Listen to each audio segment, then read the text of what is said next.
Welcome back to another episode of Why Do I Do That? Today's question is, why do I get stuck in negative thought patterns that I can't seem to break? And I feel like I've gone through this so many times myself, and I've worked with so many people who we do all of this healing work, but then they seem to slip back into these negative thought patterns. And they're like, why am I doing this? Why is this happening? And the first thing that I think about is that often a negative or obsessive thought pattern can come from an unwillingness to feel. And I know that once I start overthinking and get caught in negative thinking and thinking about negative scenarios and kind of spiraling downwards, it's always been prompted from an emotion or an experience that's coming to the surface that I'm not wanting to look at. So my brain's gone into overdrive trying to figure out how to not feel the way that I'm currently feeling by using the negative thoughts as this way to kind of get out of my body and out of having to feel the feeling and into my head.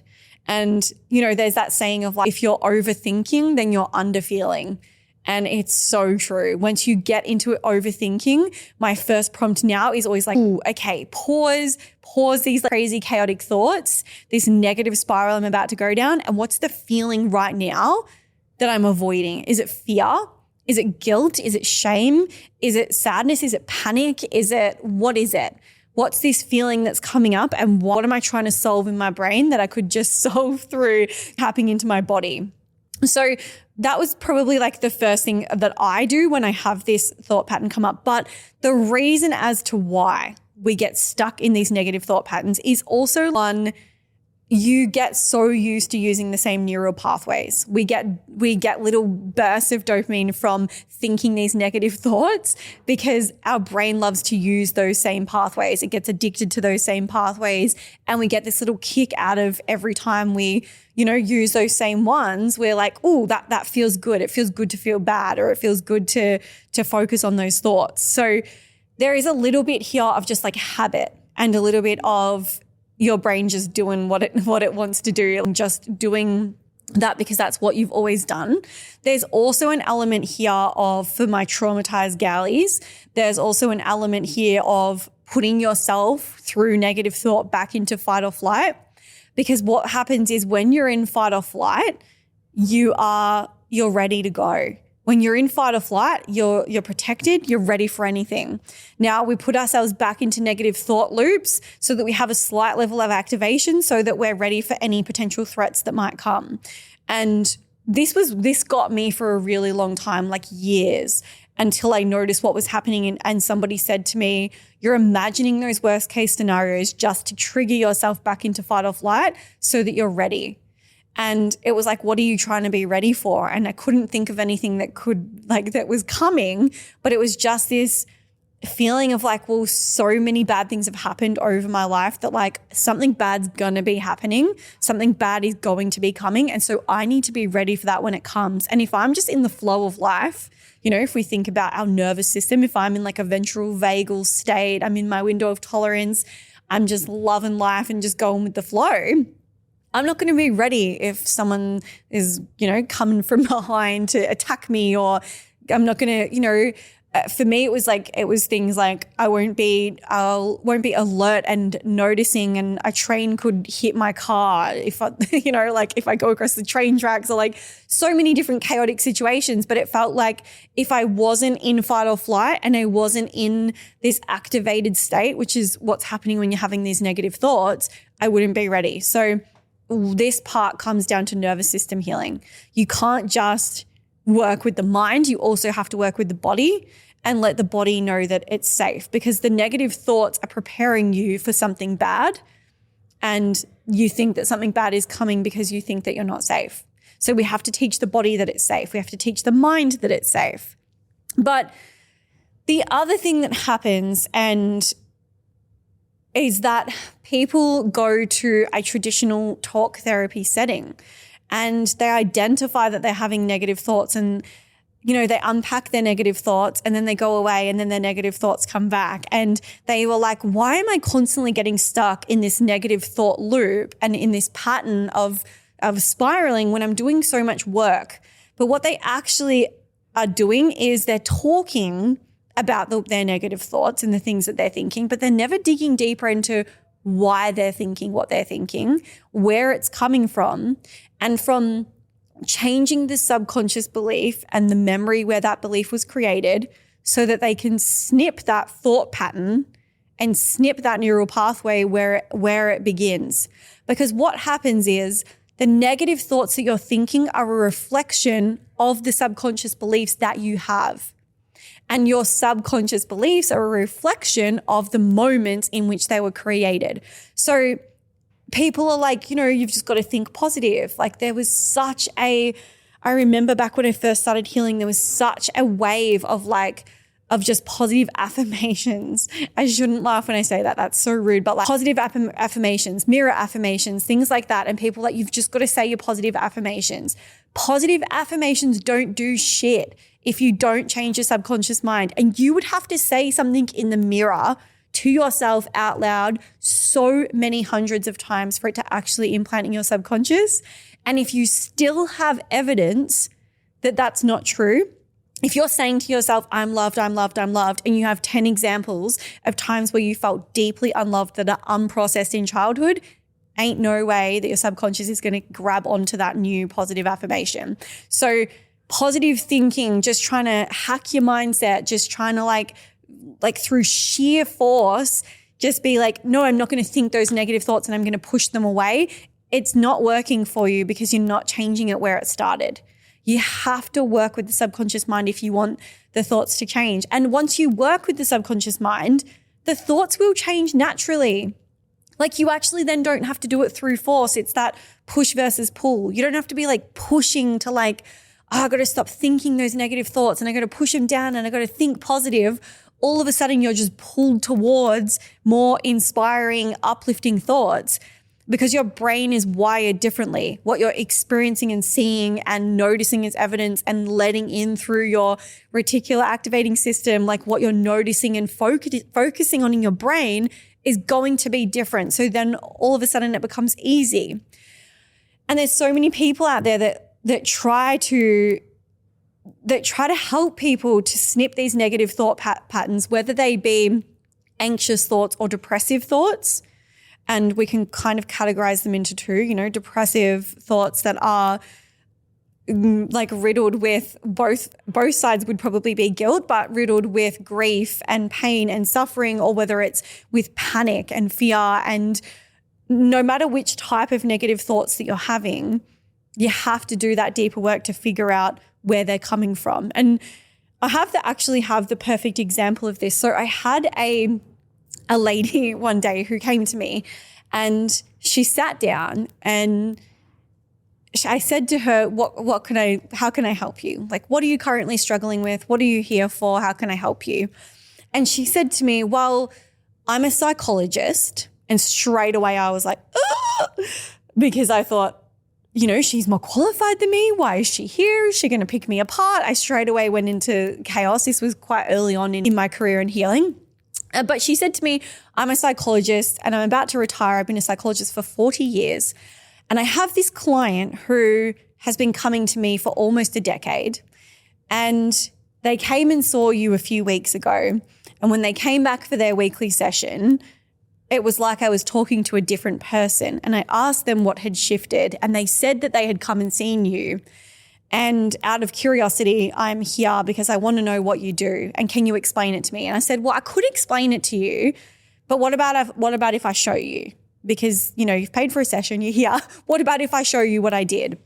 And so I got her to lay down and I got her to talk to me about some problems that she was having. And we did, the subconscious work and we did somatics and we processed some traumatic memories. And afterwards she kind of sat up and she was like, wow, okay, what was that thing that you did at the start? And why did you do that? And how did that work? And I explained to her, well, I was doing this because of this and I put you into your subconscious and we did this because of this. And I explained it all to her and she's like, that really makes sense. And she actually ended up, once she retired, just for herself studying, and she's now done my certification.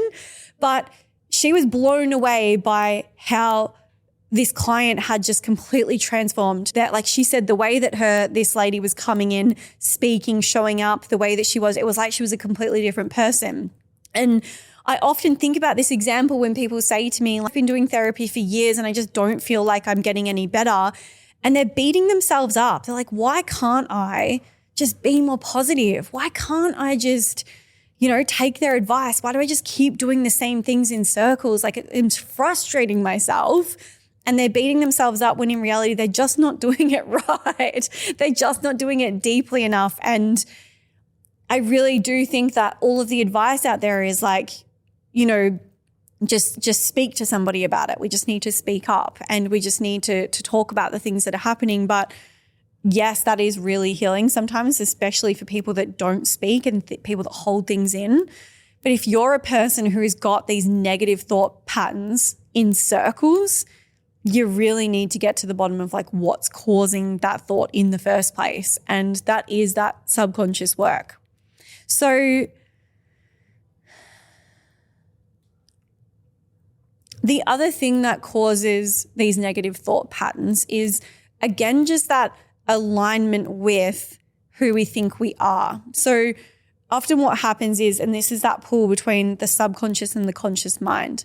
The subconscious mind is like, I will create the life that I've been programmed to live. And the conscious mind is like, I will create the life that I desire, that I truly desire. And what happens is sometimes we have this conscious thought of like, I'm going to start that business. I'm just going to do it. I'm just going to start that business. And what happens is as soon as we start to go, okay, when am I going to launch it? What do I need? I need a website. I need this. I need that.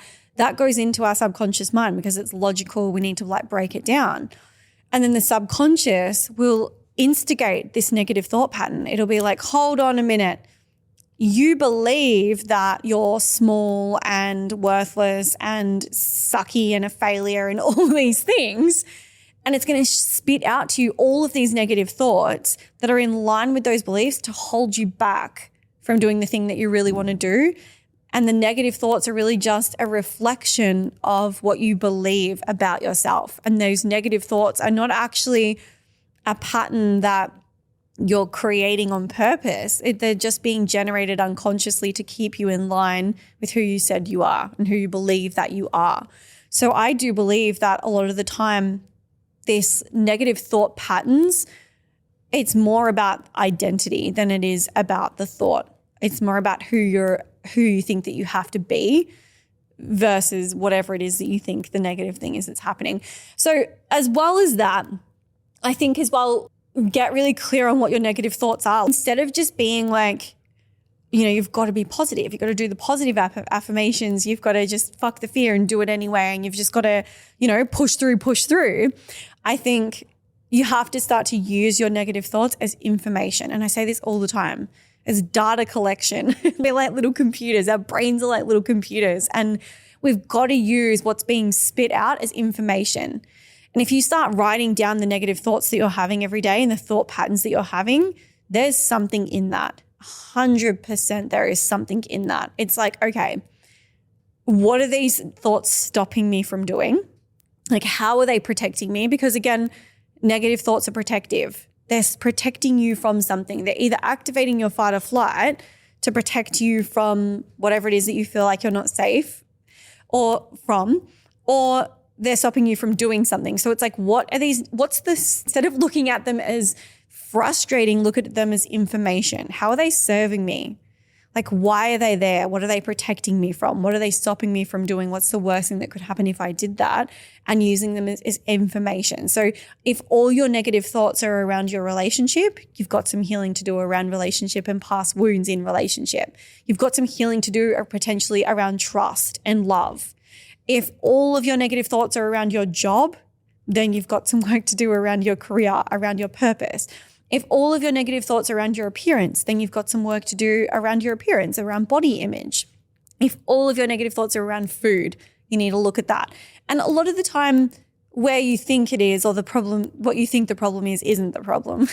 And once you go to somebody who does subconscious work, you start to go down. And this is one of the things that my partner Gav always laughs about. He's like, I came to you to help me with this issue of like taking sleeping tablets, and all of a sudden we were talking about my childhood. And I'm like, yeah, that's kind of how it works. But we've got to use it as information. Like we get so attached to it meaning something about us. Oh, I have, what's wrong with me? I have all these negative thoughts. Something must be wrong with me. Like, I'm just weak or I'm pathetic or whatever it is. We make it mean something about us instead of going, hold on a minute. Every day I'm thinking negative thoughts about my job. Why is that? Am I in the wrong job? What's the worst thing that could happen if I left? What do I really want to do? Like we don't really ever analyze what that thought pattern is. So start writing it down. And the number one best thing that you can do for this is to start journaling. Like start looking at just journaling down your thoughts every morning, journaling down your thoughts every night, or carrying it with you and writing down the negative thoughts that you have and looking at what's the patterns here. What's the thing that I'm constantly thinking negatively about and where does it come from? So taking the emotion out of it as well and taking the meaning out of it. It doesn't mean that there's something wrong with you, that you can't break the pattern. It doesn't mean that, you're weak or pathetic or that you're whatever it is. Like those negative emotions that you're feeling, one, need to be felt, but also two, need to kind of be put to the side and be like, okay, this is just data. This is data collection. And it sounds a little bit like, it sounds like a little bit kind of detached to look at it like that. But sometimes we need to be detached from our thoughts because our thoughts aren't truth. Like our thoughts are our subconscious mind.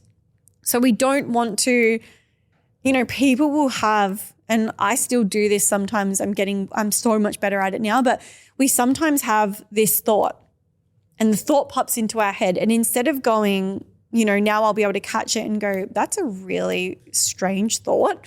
Where did that come from? Most people will have the thought and then they'll attach another thought to that thought and another thought to that thought. And they'll just go down this spiral and they'll take that thought that their brain has generated as truth. Like, oh, this person looked at me like that. They must hate me. Oh, and the other day this person looked at me and actually their tone was a little bit off. And when I waved to them, this happened. And they'll start creating this whole story in their mind and getting this whole negative thought loop around something that potentially didn't even happen. So another thing that I like to do here is really questioning, is this truth or is this just a story that I'm telling myself? And is there a different story that I could tell myself about this negative thing? So if it's the person looked at you and you feel like they're angry at you, it's like, what else could this mean? They literally just glanced sideways at me and they had a million things on their mind today and they had a busy day at work and they didn't even actually notice me. They just, they're just living their life. Whatever it is, you start to make up new meanings for things and all of a sudden those negative thought patterns do start to get snipped. But I think the point that I'm trying to make here for this person is that like you feel like you're getting stuck in those negative thought patterns and that you feel like you can't break it and you're getting frustrated at yourself. Instead of getting frustrated at yourself and then holding onto that emotion of like frustration, start to just be like, ooh, like get curious. Ooh, what is this negative thought? Where does this come from? Why do I think this? Where did I decide that? Why did I decide that that's true? What else could be true? Start to really break that down and use it as information. And I think you'll find that once you start to do this, you just become so much happier, especially once you start to create new meanings. And again, if you can't create a new meaning, like you literally are like, no, that's 100% what happened here, and you've got the same negative thought patterns going around in circles, there is a subconscious belief that is driving that negative thought pattern that you need to get to the bottom of. So if you know someone that gets stuck in these negative thought patterns, they have a thought and they just kind of spiral downwards and they can't seem to break out of it, send them this episode so that they can start to learn about using that as information and detaching it from meaning something about themselves. And thank you again for listening.